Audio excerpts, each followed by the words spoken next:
The first thing that we do when I make an Andromeda Geode is to get a gather. And this is on the end of what's called a punty. It's not a blowpipe. This is going to be a solid form piece. And the first gather is shaped, that's a graphite paddle, and it's shaped so that I can then pick up a piece of dichroic and then incorporate it into the glass. Two pieces actually. And that's incorporated into the surface so there's no undercuts, and it's heated, and then the dichroic is twisted.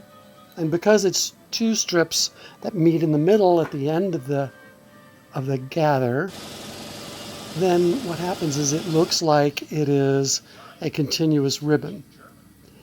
And that's twisted.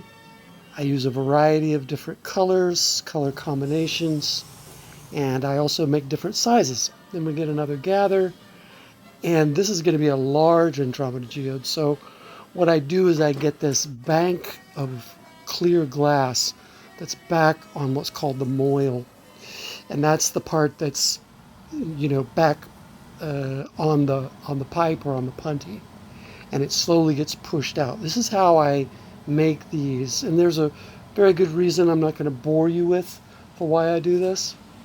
But eventually the design is centered, and then I coat it with black glass.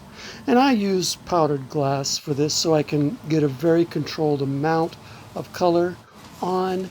I don't want it too thick, I don't want it too thin. I want to be able to build the geode-like shell. And once it's all shaped and I have the texture just right, I knock it off and I put it in a 960-degree oven. After which it's ground and polished, and the finished product, which once put on a light box, shows you this. I'd love for you to be a part of my community.